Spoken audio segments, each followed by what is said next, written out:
State bank of ইন্ডিয়ার কর্তৃপক্ষের জালিয়াতির ও প্রতারণার নিদর্শন। 2018 সালের 5 জুন স্টেট ব্যাংক অফ ইন্ডিয়ার মালদা ব্রাঞ্চে আমার কাউন্টার থেকে টাকা চুরি করে চোর সিসিটিভিতে ধরা পড়েছিল। সেই চোরটা বিষ্ণু ঘোষ নামে একজন খুব ইম্পর্ট্যান্ট ক্যাশ ক্রেডিট কাস্টমারের কর্মচারী। খুব ইম্পর্ট্যান্ট কথাটা আমাকে প্রথম যেদিন অত্যাচার করা শুরু করে সেদিন উজ্জ্বল কুমার বারবার করে বলেছিলেন 65 লাখ সিসি আর 15 বছরের সিসি খুব ইম্পর্টেন্ট অ্যাকাউন্ট। চিফ ম্যানেজার উজ্জ্বল কুমার আমাকে বলেছিলেন যে ব্যাংক ওই চোরের বিরুদ্ধে আইনি পদক্ষেপ নিবে এবং চুরি হওয়া টাকাটা উদ্ধার করে আমাকে ফেরত দেওয়া হবে। কিন্তু 1.5 মাসেও ব্যাংক কোনোটাই করেনি।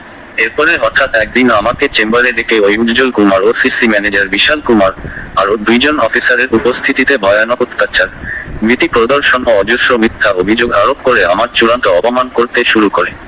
সেই ভয়েস রেকর্ডের অংশবিশেষ সিসিটিভির সঙ্গে দেওয়া হলো।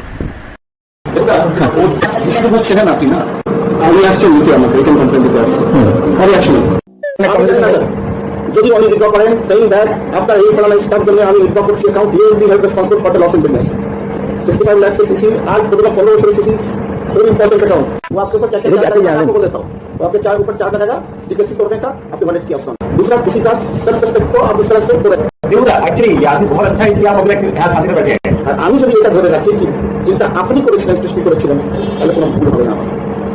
আপনি কি করেছেন? আপনার রেপুটেশন হলো আপনি জানেন না, আপনার লোক আপনি জানেন না রেপুটেশন হলো কি হয়। स्टेट बैंक चोर है, स्टेट बैंक चोर है, स्टेट बैंक चोर है।